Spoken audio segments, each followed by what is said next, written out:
baby. Oh, baby. I love that intro. That is amazing. What's up, guys? My name is Cody Luongo, and welcome to The Reload. As always, bringing you the best of Counter-Strike, all the happenings, everything that's going on that week in CSGO. Off the top, I don't even know where to start if I were to give you a quick rundown of the show. I mean, the MIBR liquid trade rumors, Styko potentially going back to the newly rebranded SK Gaming. Could you even fathom it? I certainly can't. But as always, we are so happy to have you guys on the show. As always, we are on episode 17 now. Is that right, Tone? Episode 17. Shout out Tony, our producer. Usually getting called out for the graphics. Much love to him for running the show. So yeah, let's just jump right into it. And again, guys, we're live. So if you have any questions, comments, concerns, anything you want to bring the heat, just fire it at us. All right, we're taking all the energy. We're taking the good, the bad, the ugly. Just bring it in. Just bring it all in, baby. Okay. As usual, we start off with the news. In the news in Counter-Strike, most notably is probably the Danger Zone update. Right, this update brought a slew of changes, including making Counter-Strike free to play. Right, now that's come with a slew of how do I put this? Backlash, per se, for people thinking that the new free-to-play format is going to make or encourage more cheaters into the game. What you're seeing right now is VO from the Battle Royale variant. Yes, the successful game variant that has been picked up by PUBG, Fortnite, Call of Duty with their Blackout series is now being brought to Counter-Strike, and it's actually a lot of fun.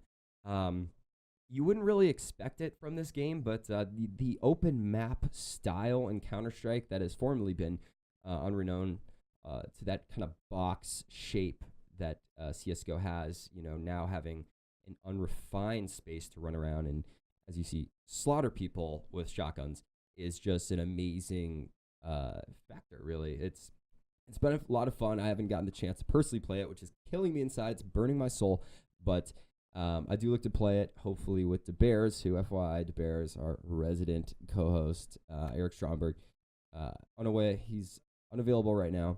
He's out doing his bear thing, so we're soloing the show, and definitely do miss him, but hoping he'll jump in for a game with me maybe later this week or the beginning of next week. So, again, with the Danger Zone update, we have a new weapon case, right? So let's check this out real fast. The weapons, I think there's 16 of them, and then 17 with an exclusive Prime status membership. Now, the pistol in the bottom right is personally my favorite with the sh on the silencer. I mean, that's honestly brilliant in my opinion. As in, really, sh on the silencer is genius to me. With that being said, these are all community drawn weapon skins. So really cool update with the Danger Zone that CSGO put out. That was last week on Thursday, right after last week's Reload finished. Can you believe it? It hurts me. Would love to break the news for you guys, but it happened literally right as soon as the show ended. After Valve had teased it for quite some time.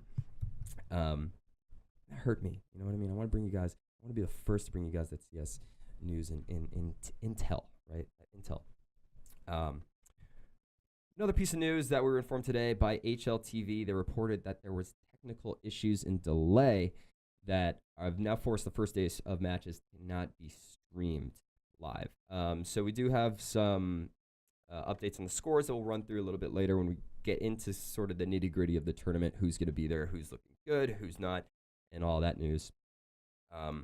But basically, they cited delay and server issues that have led up to this delay of the first match, the first day being off stream. So hopefully they figured it out. We can catch some of that tournament because it's going to be fresh. And Fnatic is looking so sharp, baby. I cannot get over it. I'm really looking forward to them potentially winning this match. Huge piece of news that was released 3 hours ago is the Intel Extreme Masters inked a $100 million deal with ESL. Yeah, the extended their long-standing partnership, signing a 3-year deal for $100 million, as we said. And Intel will continue to provide high-power technology and computer processors, including 5G. Now, the two have worked in tangent with many overlapping interests, as the leading esports tournament organizer that ESL is, as well as leading computer technology provider Intel. I mean, this partnership has been going on for a long time. The Intel Extreme Masters is actually the longest active tournament series ever. Can you believe that? I think it's something like 15 or 16 years that IEM has been bringing this tournament series, and with that, their partnerships. So hearing that there's $100 million, which is a pretty big cash amount, inking the deal to continue this on for 3 years is obviously great news. It's great news for CSGO fans, as the Intel Extreme Masters is the upper echelon premier tournament that we have in the esport right now, right? I just got to say, if you've never been to an Intel Extreme Masters event and there's one in your area, do not miss it. They put on a spectacular show. I had the chance to meet a lot of the people that ran it, and we'll actually play a bit from our experience there later in the show. But the guys that are running IEM are so talented, so talented. They know what they've been doing. They've been in the game for a long time. And just the atmosphere that they create, and I don't know if you've seen those wristbands that they have that light up in sequence with the bomb. It becomes this immersive experience. When you're sitting in a crowd and you could feel a silenced pistol shot in your heart through the sound that's ringing through the stadium, that is just a feeling that is cannot be duplicated. It's really something else. So if you get the chance to go to IEM, go. That's my advice. That's our advice, and we hope you listen to us there. Another huge story that broke, I believe, earlier today was Virtus Pro exiting CSGO, the legendary organization. I mean, these guys have been together, not this roster particularly, but this organization has been in CS for a long time. They have accomplished so much, but as of the last, year, really, it was just very troubling with them. The removal of Snacks and Taz had really eaten into their tournament performances. The GM of VP said, in course with this statement, and I quote, "After the London Major, we were quite optimistic about the potential of the current lineup. Unfortunately, our expectations were not met. The long-term strategy for us is to build a competitive team around young players, and we will follow it while making decisions. I'd like to ask our fans to be supportive in the next couple of weeks." Now, he ends it there saying that they are making decisions within the organization and their space in CSGO. Obviously, it's a bit of shaky, murky territory right now for them, with the orgs sort of in this kind of limbo state, possibly in parity. So we're not really sure what's going to go on from there, but we'll be sure to keep you updated if you're following us on Twitter and any of our socials. But let's get into the news of the week, and I can barely keep a smile off my face for this, because ESPN reported on Tuesday claiming that Stewie 2K was going to be traded from MIBR over to Liquid in exchange for Taco and Zeus, baby. This is huge news. Huge news. You really can't. I'm at a loss for words. I'm literally at a loss for words for this. I mean, MIBR, formerly SK Gaming, as old dogs will know, were looking to return to a fully Brazilian lineup, which makes sense for a lot of the brand reason, right? Their name is MIBR, made in Brazil. With that being said, it just overall seems like a really smart move, and it makes a great deal of sense. MIBR has had troubles with this lineup, and despite MIBR on the come up looking recently, especially seeing them at ECS where they really challenged Astralis and put them up against the ropes, you'd think that maybe they were about to do this, but after a rather disappointing finish recently, you're not really sure. So I forget which tournament it was that they had bombed out of, but it was immediately after then that ESPN had reported this potential trade. Now, Taco is the man in not necessarily question, but he's reuniting with Fallen, Fur, and Cold Zera, his brothers, and also Zeus, the team he's won majors with at SK Gaming, and this is following the 7-month spell with Liquid. And Liquid being a story that we'll get into in a moment. But the same goes with the coach Zeus, right? He left the core in 2016, and this was the unit that had accomplished so much. I mean, we're in an Astralis era at the moment, but prior to that, we were in an SK Gaming era. And then you talk about also Liquid, on the other hand, who have had arguably the best year this season. They reached 6 big event finals. They won CS Summit 2. They won Supernova Malta recently in the last couple of weeks. And this change implies that Tarek also, as they mentioned, they want to go to a fully Brazilian lineup, will be on the chopping block as well. Now, quick bit of news. We did a little bit of research, and an individual named Ryan at Rush B Media, which is a Counter-Strike news source, tweeted Complexity could be interested in Tarek. As you see the tweet right there, that's a pretty exciting move for Complexity fans alone. Tarek is obviously going to be, he's benched right now, if I'm not mistaken. Following Blast Pro Series Lisbon, he will be on the bench. So that in itself is an interesting concept where Tarek is going to go, right? I mean, him being separated from Stewie, who had been together, teammates on Cloud9, is an interesting concept. And obviously, there's not room for him on Liquid right now, right? I mean,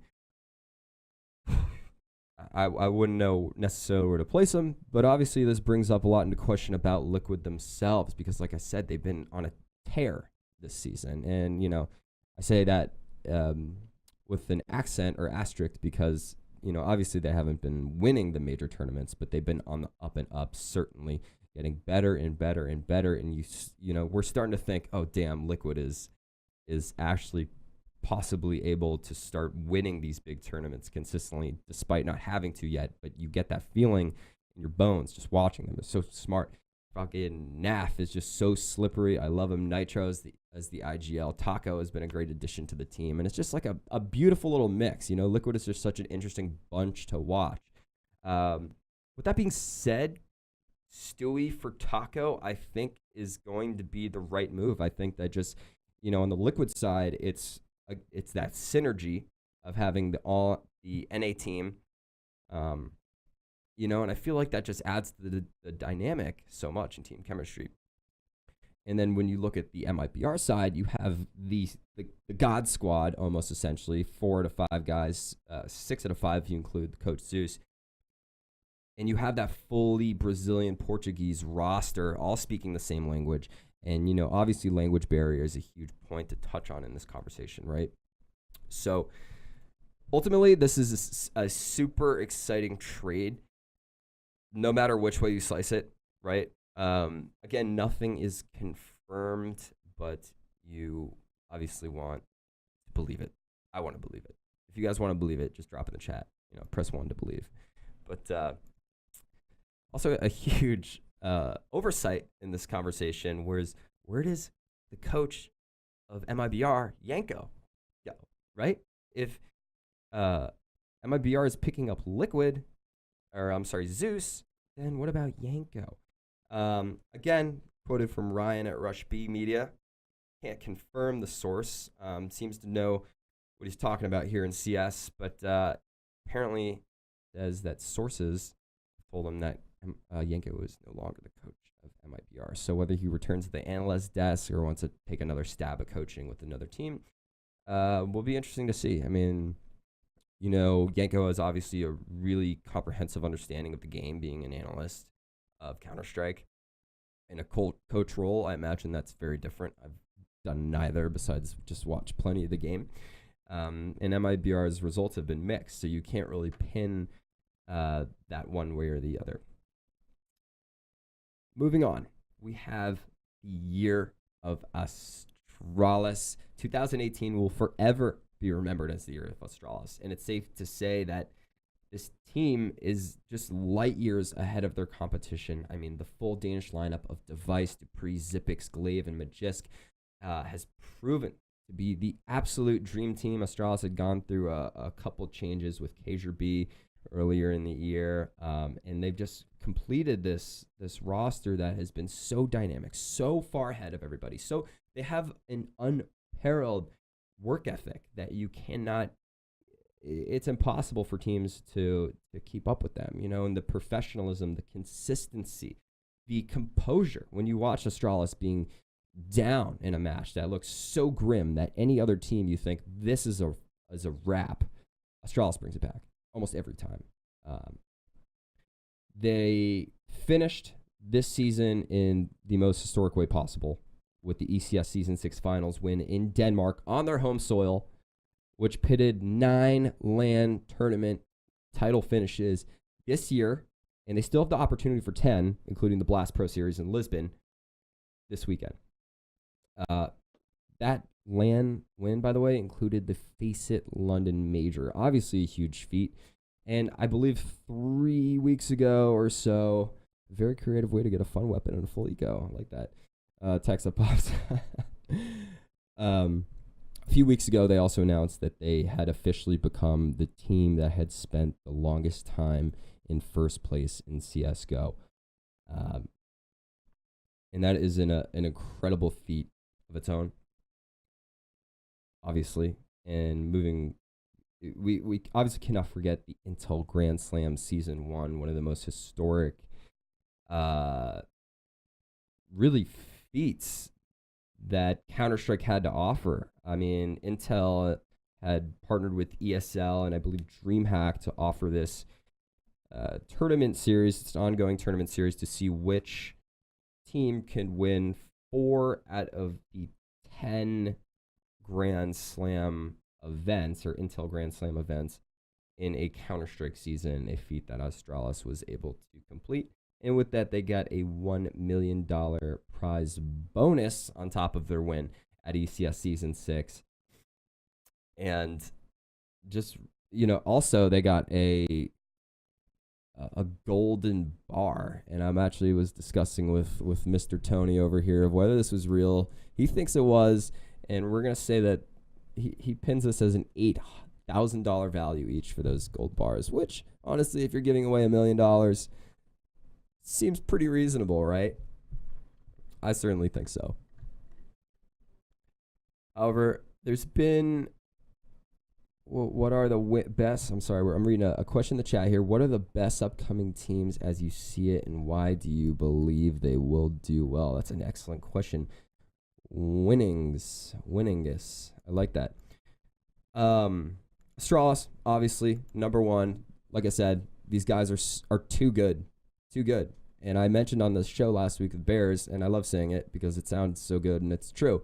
Anytime you go against Astralis in a tournament in terms of picking them or predictions, not only do you sound like an idiot saying it, you feel like an idiot when it leaves your mouth, right? When the words exit your mouth, you feel dumb because there's no one that has been able to really challenge Astralis. I mean, challenge certainly, but really challenge them in a way that makes them look obsolete or falter. You know what I mean? It takes a real Herculean effort to beat Astralis.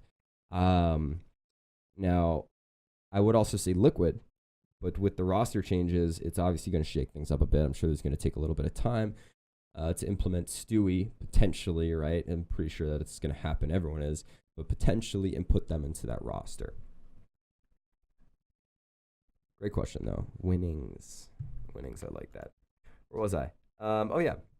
There's also been a huge debate on the topic of this, Astralis is the greatest team in the world right now. And they are the greatest team in the world right now. But whether the legacy of Fnatic or Astralis is better, Fnatic is obviously a legendary, historic organization.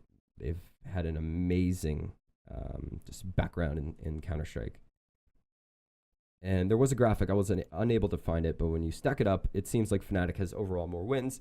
But Astralis' dominance right now is just it's so mind-bogglingly pure, right?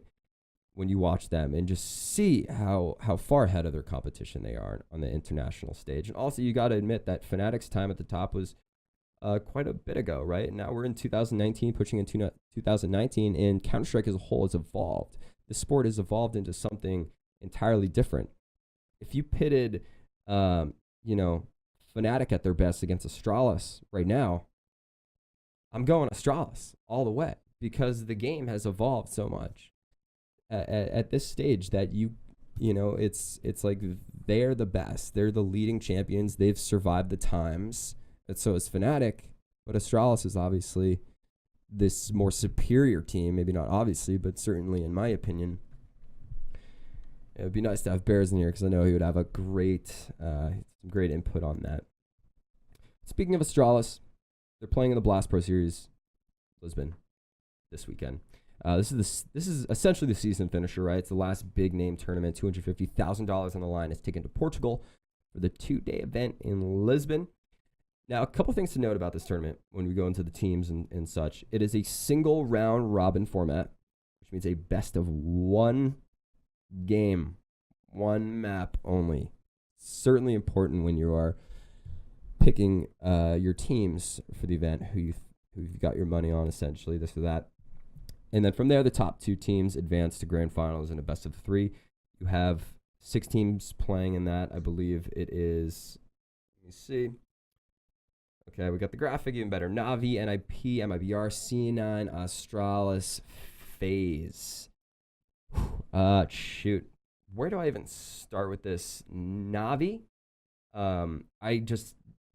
Amazing team, amazing lineup roster. I just don't have faith in them. Their chemistry has been so far off. They've bombed out of so many tournaments that I simply have no faith in this team right now. I mean, in terms of winning it, going all the way, like, it's more possible in this format with the best of one, being a little bit more cheeky.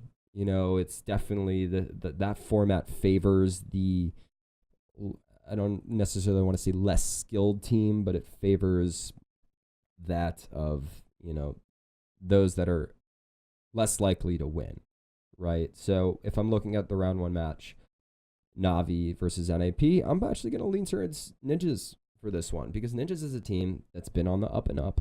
I was actually writing on this earlier this week, and that you look at Ninjas in pajamas and you look at their tournament results, and they're poor, right? They look poor. They've bombed out, top 12, maybe gotten to top 8, top 4, but they haven't really had any major wins this season. But if you read between the lines, you see that they're beating Astralis in a group stage match, or they're beating FaZe or MIBR, even Navi.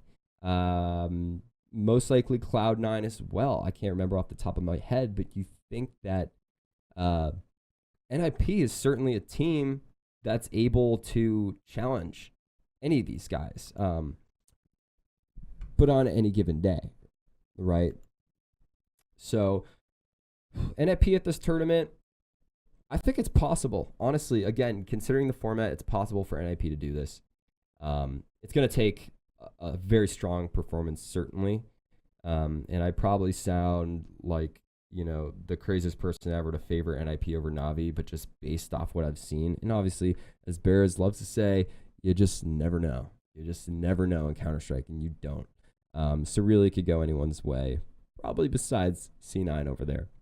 MIBR, interesting. Before Fur, or being told that Fur is going to be out for surgery and that they will be fielding Swag for this event. And Swag's a good player, a member of Swole Patrol. Prior to that, I would have said that MIBR is a very strong chance at this. But obviously, it's hard to believe that that's not going to impact them. Astralis, I'm just tired of talking about them. Yes, they're going to win it. 100% believe that. And FaZe, again, a little shaky. Had some mixed results. You really don't know what type of FaZe you're going to get. One would assume they are standing next to or right beneath Astralis in terms of the top teams here in this lineup. But I'm just, again, in a similar sense to what I said about Navi, but not as really serious or dense in the way I'm saying it. I don't have much faith in them at this moment. But Astralis, everyone's going to assume Astralis is going to win this tournament. But again, I can't stop thinking about the format here, right? The format is that it's that best of one. It's so easy to edge out a team, and you've seen basically everyone take one game off of Astralis here and there, right? But you don't know, you never see them close out a series, because that is where Astralis shines. It's in their composure. It's in their ability to stay calm, cool, and collected when the whole the world is falling down around them, right, in a match.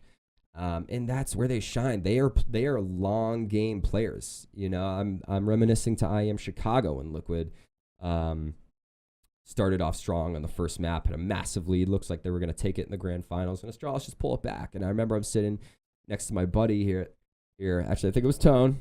Shout out Tone. And he says, "You think Astralis could pull it back?" I don't remember what the score was at that time.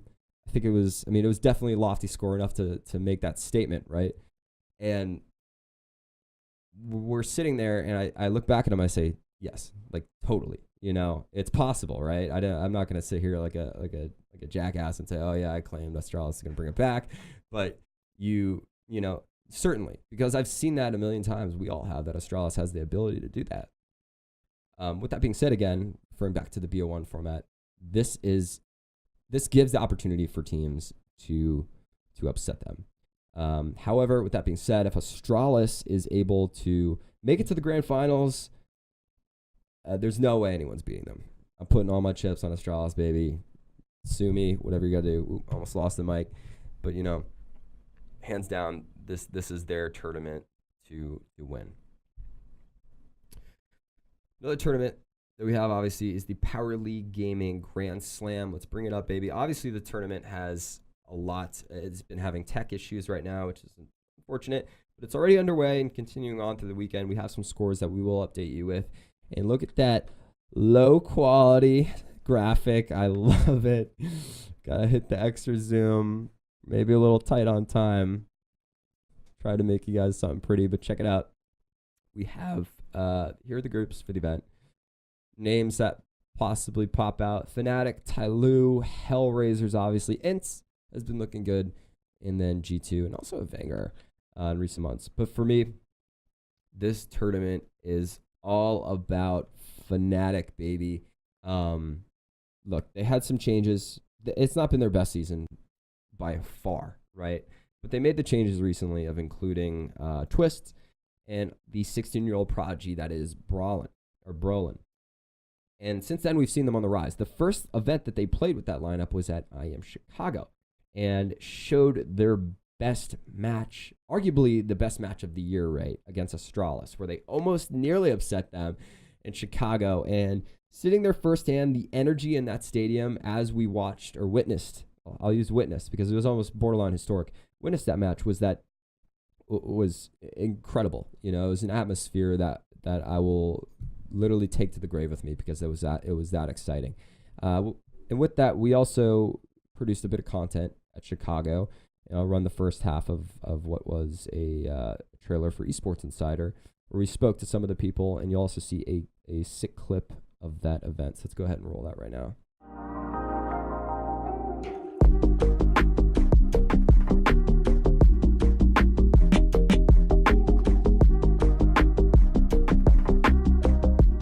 It's in the DNA of Intel Extreme Masters in general to go to the world's major cities. And obviously Chicago is a city that everybody in the world has heard of. Everybody in the world probably, without having visited even, thinks fondly of. I am certainly completely charmed by the city. Anytime you have a fan base that is either very hungry for esports or very dedicated to esports. So this typically produces an engaged atmosphere, people who are really having a great time and are willing to kind of live with the spectacle, which was certainly true on Saturday when we had probably arguably the best match of Counter-Strike that was played all year. About to be at match point. Exist standing up, he's ready and waiting for what he wants to see. Sip2 gets the kill and Sip, oh my god! Exist with the triple! And we've had the local heroes, Liquid, I'll use the word dominate FaZe Clan, and that makes for a great atmosphere. We wanted to enter into it with the right partner, and ESL. Hey, where am I? I'm black now. Yeah, that was a super exciting video. We'll make sure to put a link in the description for you guys later when we upload the VOD. Our bug's a little choppy there in the lower left. Yeah, you hear from Michal, who is just an incredible individual, is very articulate. It was a pleasure to speak with him. But obviously that moment that you saw Fnatic against Astralis was the moment where Exist tied it up. And if you didn't get to notice, he was at only 3 HP, clutched the 2-on-1 scenario. The energy in there was enough to wake up Godzilla over in Japan. It was absolutely incredible. And I just can't get over that. Seeing them do that would have been amazing. But with that being said, that was their last appearance, okay? And they placed 3rd to 4th in that scenario. But now they're back, right? They spent more time practicing, and this is going to be their first LAN events in Chicago. And that's exciting, right? I mean, it would be more interesting to see them in a best of 3 groups with the best of 5 grand final, but obviously we're not going to have that. I'm sorry, I'm thinking of, we're talking about the Power League Gaming Grand Slam, so I'm getting them mixed up here. Long story short, I'm looking at the teams again, and Fnatic is obviously the most superior. Could we pull it up real fast? If we can go back to that one, would be awesome. Thank you, Tone. Look, in my opinion, Fnatic, if they play anything like they did at IM Chicago, this is their tournament to win. With that being said, I feel like, I mean, I'm going all in with Fnatic. You know, like, I don't necessarily think G2 is able to compete with them, especially in like a longer series. Tyloo, maybe. And obviously Hellraisers is just like such a scrappy and fun squad to watch, especially when you talk about Woxic and that game-changing AWP he has. So really, that's going to be a fun event. That's actually underway right now. And I have a couple scores that I wrote down earlier. I'll just read them off to you. Fnatic's up 1-0. Tyloo 2-0 in their group. In Group C, you have Forze, which is up 2-0, and a Vanguard 1-1. G2 is sitting at 1-1. Shot Callers 0-2. They have been eliminated. In Group D, you have Hellraisers 1-0 and Chosen 5-0-1. Those are the scores as of, I believe, 45 to an hour ago that we have. Anyway, that's going to be a very fun tournament to watch. So definitely pull it up. It's 100 grand prize pool on the line. It's going to be a fun one. So definitely tune in, especially if you want to see Fnatic win. So moving forward, again, as we near towards the end of the show, we always have our play of the week. And I found this one from Styko up against Team Vitality, where he absolutely destroyed their entire team in a 1v5. Let's roll for you guys. Sports who are 2-0 up, but now will actually lose the first round, it seems, as only Styko is alive in a 1v5. Gets the first frag, 2 players alone for Vitality, but still, this is a round you can't really win until you see the bomb right there, Styko. He's like, oh, then I'll go back, takes down Saiwu, who was on 5 HP, and tries to make this work in a 1v3 still. Has a bit of utility, has some time that is running out for Vitality, but actually might get the fight on towards Happy or RPK as well. First one coming in, he'll win it as well. It's only a 1v2 right now. This nade might actually work onto Happy. Turns around now, only Apex remains in a 1v1, and Styko is moving across, but has he been spotted? I don't know for sure. But this position could actually work out wonders. It's Apex moving in for this 1v1, takes out his knife, and it's actually Styko winning a 1v5. 8 for him. Where do I even start with that clip? First off, the commentary is so brilliantly seductive sounding. Not that I swing that way, but it's just very flowing to the just the atmosphere of that moment when Styko had, you realize this is a 1v5 situation, and there's no way that he's able to win that. And he does. And second off, the grenade was brilliant. Off the fences to get the 4K, and then just tucking in that little nookie, baby. Just so sweet. Styko, however you say it, it's a brilliant play. And against Vitality, who had won DreamHack Open in Atlanta. But it's good to see Styko in that, doing well at Mouse Sports, right, after they replaced him with Snacks. It's such a good feeling. And definitely a sick clip, so props to you, brother. That was dirty. And lastly, as we like to polish off the season, we have our Banter of the Week here. Now, I'm not poking fun. I actually think this is absolutely beast. Let's go ahead and roll the clip. If you notice, it's very tough to see, but the caster on the left actually has a bloody nose, which is why he's so aggressively looking that way. But he just keeps casting, baby. He just keeps going for it. This is at Katowice Minor, I believe, doing a bit of Counter-Strike commentating. But what a beast play, right? I mean, you get a bloody nose live on stream, and you just keep it running. I gotta believe the producer is in his ear right now saying, keep looking left, just keep it rolling. Props to you, man. I have his name here, but I don't even want to butcher trying to pronounce it. But anyway, guys, that's going to do it for the show. We always appreciate you guys coming in here. We're live every Thursday at 2 p.m. Usually have our guests on the show, unable to get one in here this week. But, come in, join in on a conversation. We're live. Shout out to I Am Chicago for this shirt. Which way am I going? Super fresh. We got this at the event. Huge shout out to ESL for everything they did. And keep joining us back. We love what you guys do. Huge shout out to UGC for putting out the show. Everything you're seeing, the play, where we were filming at, the camera, production. Tony, the man, the myth, the legend, for directing this. Give us a follow on Twitter at @TheReloadFM. We're still building that out, but we are serial memers of Counter-Strike. We like to poke a bit of fun at it if we can, because it's always this very serious sport, right? As is with the top 3 esports, League, Dota, and CS being one of them. We like to have a little fun, you know what I mean? It's good to smile every once in a while, right? And with that, I'm out of here, guys. Again, my name is Cody. Thank you guys for watching, as always. And I will see you next week.